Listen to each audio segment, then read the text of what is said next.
Cuando tuve la oportunidad de escuchar por primera vez este disco doble, el álbum blanco, con ese despliegue de la tapa del disco, tocarlo, ¿no?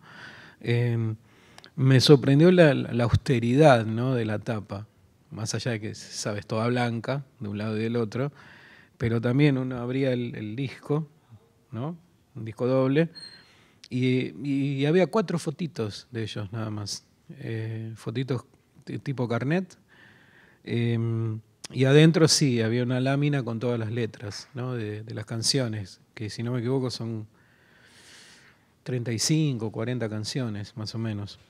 Bueno, en esta época ya ellos, cada uno estaba pateando por un lado diferente, eh, aunque luego vendría otra de sus obras maestras, que es Abbey Road, que es un disco, tal vez está entre los 10 mejores discos de la historia.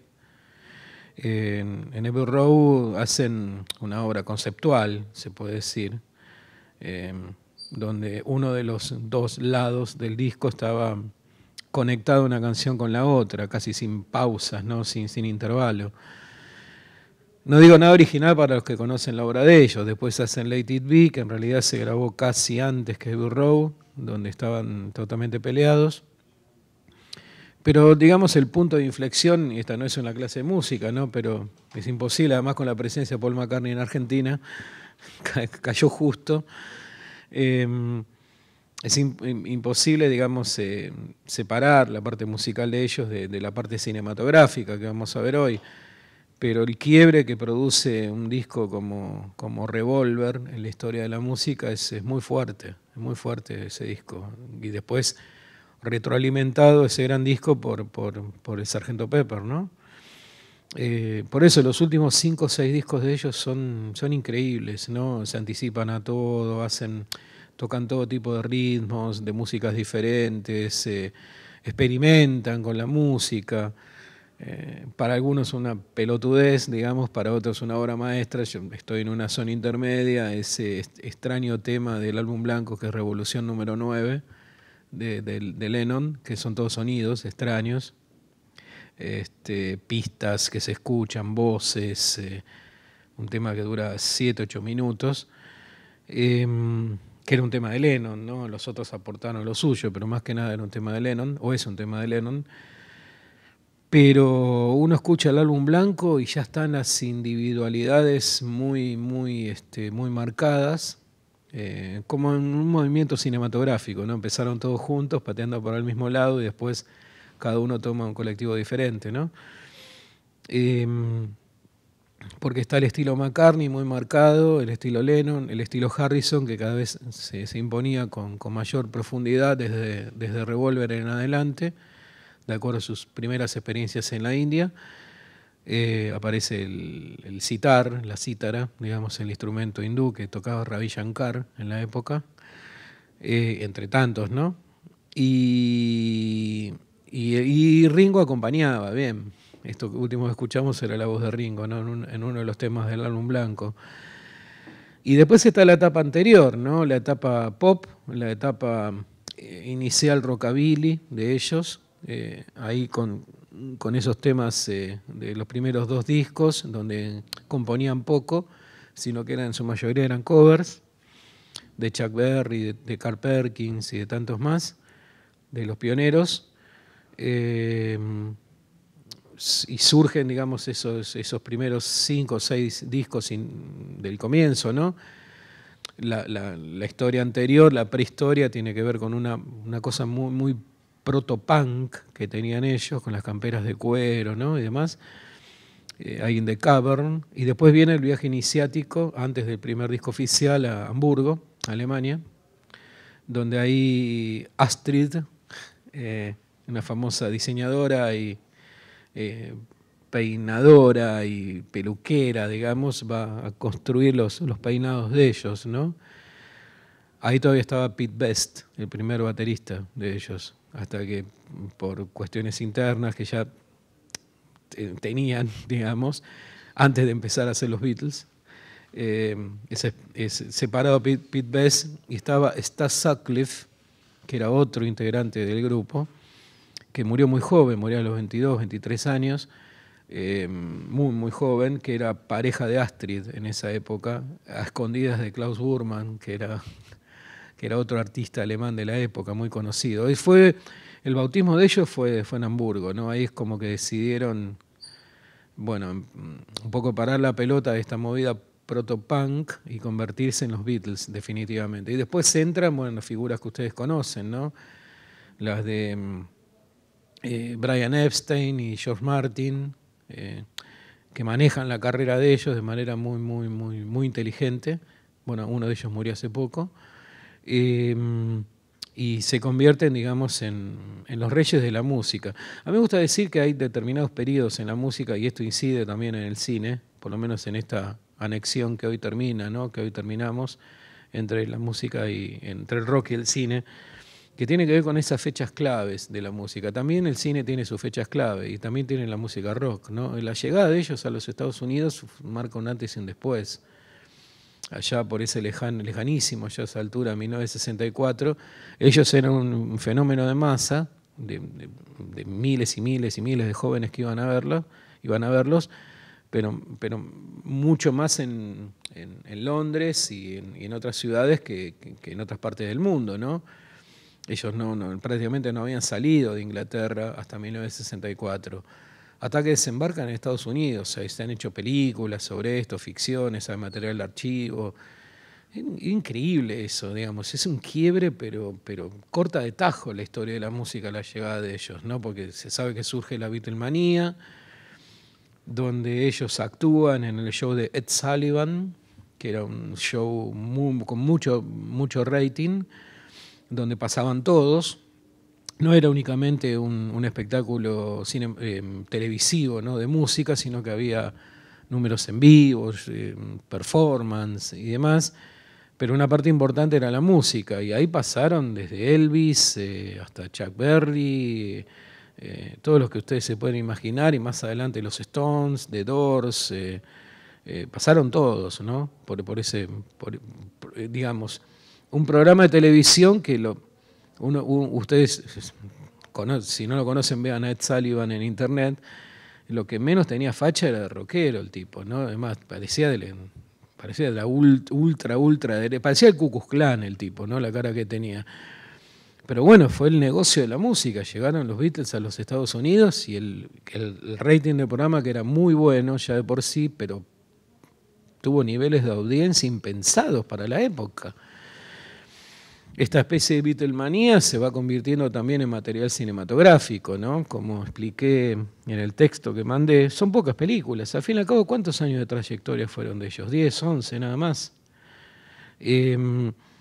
Si uno ve la primera película y la compara con esta que vamos a ver, es decir, Anochecer de un día agitado y Help, son películas parecidas pero diferentes. En la primera parece un falso documental sobre los Beatles, ¿no? Los Beatles se la pasan corriendo toda la película, yendo de estudio en estudio, escapándose de las fans,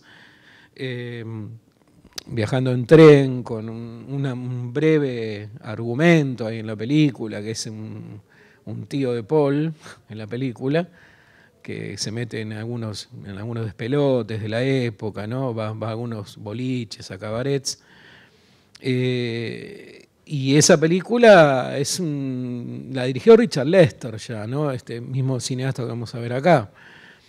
Lester pertenecía al llamado Free Cinema inglés, ¿no? El nuevo cine inglés de la época, esa iracundia juvenil proveniente de los jóvenes ingleses de la época, a fines de los años 50, principios de los 60. El Free Cinema inglés, heredero en muchas cuestiones de la Nouvelle Vague francesa, desde el punto de vista más que nada estético, más estético que formal, más estético que temático, porque eran sociedades diferentes, ya de por sí. El Free Cinema tuvo directores notables como Jack Clayton, Tony Richardson, Lindsay Anderson, Ken Russell, que vendría un poco más tarde, el director de Tommy. Y eran películas revoltosas temáticamente en relación a las tradiciones británicas, ¿no? Sin la furia punk posterior, pero donde se ponía en tela de juicio, digamos, al té de las 5 de la tarde, a la figura de la reina, sin escupirla a la reina, pero diciéndole, bueno, hay otro mundo además de este, ¿no? Películas de esa época, El sirviente, La soledad del corredor del fondo, Sabor a miel, Darling. Son desparejas las películas, algunas muy representativas de esa época, algunas que han envejecido mejor el paso del tiempo. Y en medio de ese cine furibundo, de mucha crítica social, de mucha denuncia, aparece Lester, que era el más... algunos lo consideraban el más light de los directores. Lo que pasa es que Lester, que había hecho un par de películas, se dedica más que nada a hacer, dentro del free cinema, comedias, ¿no? Él hace un clásico llamado Algo gracioso sucedió camino al foro. Y otra que se llama El Knack y cómo lograrlo. Y en medio de esas dos películas, es decir, desde el 63 hasta el 66, 67, él hace Anochecer un día agitado y Socorro, ¿no? Las dos con los Beatles. Y son películas diferentes una de la otra, pero no únicamente por la utilización del blanco y negro en la primera, el color después, aunque el color en Help es fundamental, ¿no? Son esos colores chillones, muy pop de los años 60. Es curioso porque una película como Help, a diferencia de la anterior, muestra a los Beatles como ya en la primera, casi la primera secuencia, ¿no? Porque la primera escena ellos no están, van a ver quiénes están para los que no la vieron. Muestra a los Beatles como aceptados por la sociedad. Si en la primera corrían, digamos, escapándose de las fans, en esta segunda película, con ellos como protagonistas, van a bajar de autos importantes, no limusines, autos importantes, y antes de entrar a su domicilio, aparentemente, los cuatro, hay dos señoras ahí en la calle y dice, saludalos, ¿no? Y los saludan, como que ya lo aceptaron, ya el mundo Beatle había sido aceptado, ¿no? Cuando ellos vendían, no sé, para decir una cifra así utópica, 100.000 discos por día, ¿no? En el mundo. Y van a ver que ellos ingresan a un lugar, la casa donde están ellos es una casa, fíjense ahí cómo trabaja el color Lester en esa secuencia, una casa dividida, es decir, es una gran habitación, un gran loft, pero segmentado todo, ¿no? Digamos, espacialmente está segmentado, arquitectónicamente también está segmentado. Duermen en camas y van a ver cómo son las camas, como que tienen una vida ordenada, ¿no?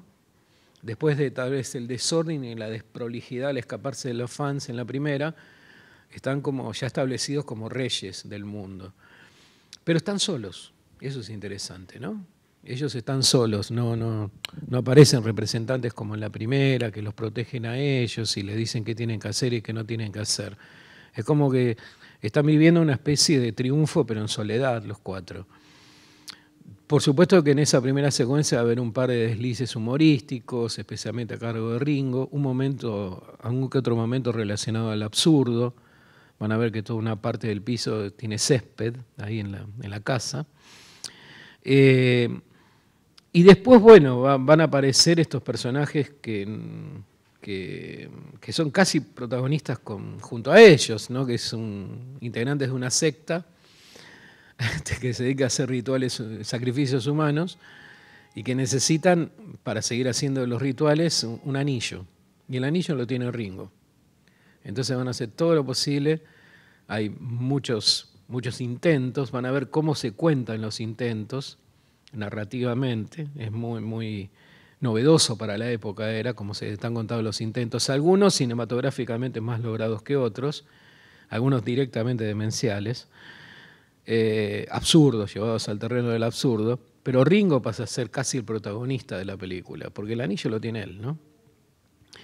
A partir de ahí, bueno, aparecen otros personajes, aparece Scotland Yard, aparecen dos científicos que también quieren el anillo, se va a romper la cuarta pared más de una vez, más de un personaje va a mirar a cámara y nos va a hablar a nosotros, ellos van a hacer juegos de palabras, están como más comprometidos actoralmente que en la primera también, donde prácticamente hacían de sí mismos. les diría que Ringo encabeza, digamos, la faceta actoral de la película, y en un segundo lugar está Lennon, tal vez. Y McCartney y Harrison un poco acompañan, ¿no? Actoralmente hablando. Después vendría esa película que pocos vieron, que la crítica le pegó con saña a ellos, que la hicieron ellos. No es que la dirigieron, aunque metieron la mano en la dirección, pero fueron los gestores de la película, que es Gira Mágica y Misteriosa, una película de hora y 10 nomás, donde tiene que ver además con otra etapa Beatle, ¿no? Ya en los 67 ya es otro mundo Beatle, más allá de que cambian las ropas de ellos, ya dejan el smoking, ¿no? Dejan el trajecito, ¿no? Lo impecable de los flequillos, y se convierten, digamos, en contemporáneos a lo que se estaba gestando en Monterrey Pop en la época. Bueno, aparece la música psicodélica, ¿no? Y ellos se meten de cabeza en eso. O en todo caso fueron algunos temas como Yo soy la Morsa, por ejemplo, también una creación de Lennon, tiene que ver con la psicodelia de la época, ¿no? Mientras Jefferson Airplane o Grateful Dead ya escribían temas muy psicodélicos, o Country Joe and the Fish, ellos hacían ese tipo de música, ¿no? Tal vez un día antes o tal vez un día después, pero también la hacían ellos. Y es una película aferrada, digamos, al consumo de LSD de la época, ¿no? De ellos. No es necesario desparramar ahí todos los materiales para darse cuenta de que ellos estaban viviendo algunos viajes interminables en aquella época. Y es una película lamentablemente muy fustigada por la crítica. Es curioso, ¿no? Porque yo la integraría como a las películas documentales o ficcionales de la época que marcan justamente esos años de consumo de drogas duras, donde los Beatles invirtieron energía en este tema, y con una música fantástica, ¿no? Para mí Gira Mágica y Misteriosa es un gran disco, ¿no? Es un disco breve, 35 minutos de durar. En general los discos de ellos eran cortos. Después viene el dibujo animado, Submarino Amarillo, que ellos en realidad no aparecen al final de la película recién, jugando, ¿no? Jugando y mirando a cámara.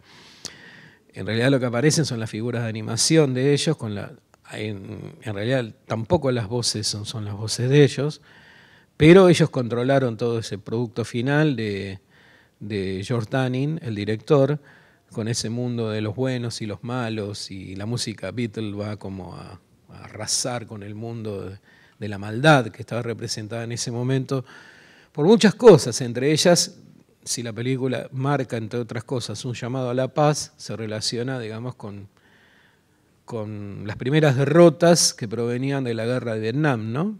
Y por eso Lennon escribe ese famoso tema, ¿no? Que habla de la paz del mundo, ¿no? Y que está en la película. Pero también hay lugar para temas complejos, como Hey Bulldog, por ejemplo, o Solo es una canción norteña, que son temas rarísimos para la época. Hay mucha mano de Harrison en los temas. Y bueno, luego vendría esa película anárquica que a mí me gusta mucho porque me hace acordar, que es Let It Be, que me hace acordar a la anterior que vimos acá, que es Gimme Shelter, ¿no? En el sentido de cómo una cámara puede descubrir cosas que no estaban planificadas de antemano, ¿no? Si Gimme Shelter termina descubriendo un asesinato, ahí en imagen, el caso particular de Let It Be tiene que ver con la grabación del disco y con la anarquía y las peleas internas que había en el grupo, ¿no? Y entonces ahí la cámara se dedica, o las cámaras de Let It Be en el estudio de grabación se dedican a desmenuzar, digamos, esas caras de culo que tenían todos ahí, incluyendo la de Yoko Ono, que obviamente estaba ahí, que me parece que es, ya de por sí, narrativamente hablando, como les dije en ocasión de Gimme Shelter, ese no guión se va construyendo con los gestos y las actitudes de ellos. En un momento, el que trata de pilotear todo, aunque sea para llegar a algo, es McCartney, es Paul, y ellos se van en un momento, se las toman del estudio, ¿no? Cada uno está en la suya ya. Lennon cruza una mirada con Yoko Ono y se van. Y esto está registrado por la cámara, mientras se graban los temas de ese no último disco que es Let It Be, que se había grabado antes que Abbey Road. Pero, y verlos ahí por última vez, ¿no? Ya con un barbado Paul McCartney, con Lennon con los anteojitos y el pelo largo, Harrison vestido con pieles, y Ringo ya con pelo bastante largo, implicaba, bueno, casi un epitafio, ¿no? Una despedida final. Y esa despedida final se produce arriba, en la terraza. El famoso mini recital en la terraza de Apple, la productora de ellos, que después se fundió, donde ellos tocan por última vez. Esos 22, 23 minutos de ese mini recital impensado también, inesperado, es lo último que hicieron.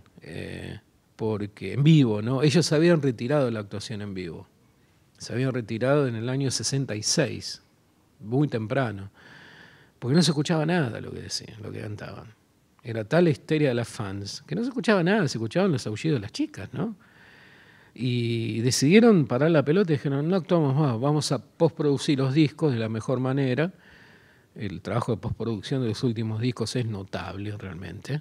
Y esto más allá de las remasterizaciones que vinieron después, ¿no? Pero esa presentación en vivo es fantástica, ¿no? Especialmente cuando cantan dos veces Get Back y Let Me Down, que es una versión descerrajada por la voz de Lennon, que es notable lo que hace con la voz, ahí arriba. Y si nunca lo vieron, véanlo, ¿no? Esto está en internet, obviamente. Pero va llegando la gente y como diciendo, ¿de dónde viene ese sonido, ¿no? Y venía de arriba, eran ellos. Y la gente va como yendo de terraza en terraza aledaña para llegar a ellos o estar más cerca. Y después llega la policía, obviamente, ¿no?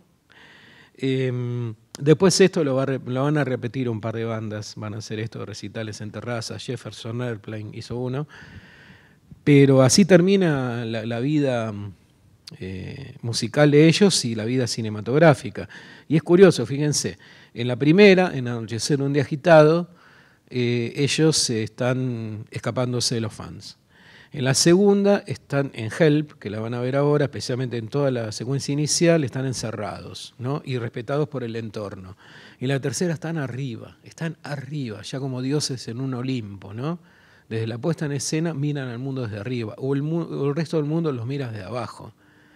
Y es genial que haya ocurrido en una terraza esto, en la terraza de su propia productora, de su propia empresa. Estamos hablando de empresarios, ¿no? Ya. Esta empresa se rompe, la empresa Stone va a seguir interminablemente, y después cada uno va a iniciar trayectorias, obviamente, como todos saben, dispares desde el punto de vista musical, es una opinión, ¿no? No tienen necesidad de compartirla, ¿no?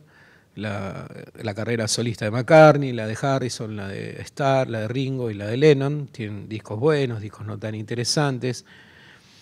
Y cinematográficamente hablando, el primero más activo es Lennon, porque Lennon trabaja en una película que se llama Yo gané la guerra, que es de Richard Lester, que es una película del 72, 73, ahí al toque de la separación de ellos.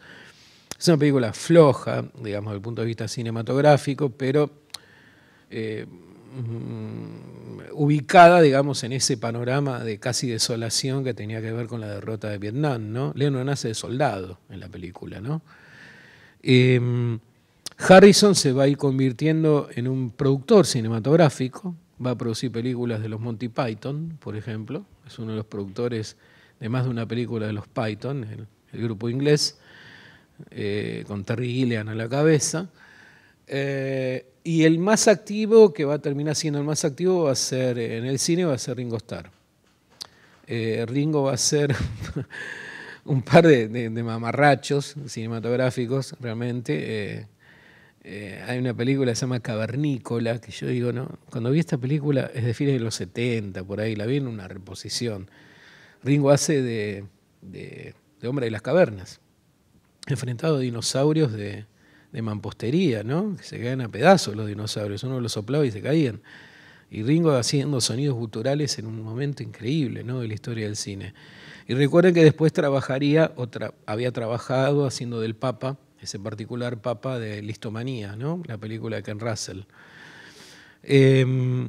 Y McCartney va a aparecer más que nada en recitales. Allá por fines de los 80, por ahí, se estrena en Buenos Aires una película llamada Get Back, justamente, que es un recital de McCartney, pero filmado por Richard Lester, el director de Help y de tantas películas, y de Anochecer en un día agitado, de los Beatles. Esa es la corta carrera de ellos, ¿no? Me estoy olvidando de alguna que otra película, alguna participación especial. Eh, por supuesto, en alguna película, pero como actor secundario, casi como cameo, ¿no? Después tienen un montón de materiales musicales, ¿no? No descubro nada nuevo. Ellos aparecen en la película en una mini película de los Stones, donde aparece Lennon especialmente, con Yoko Ono.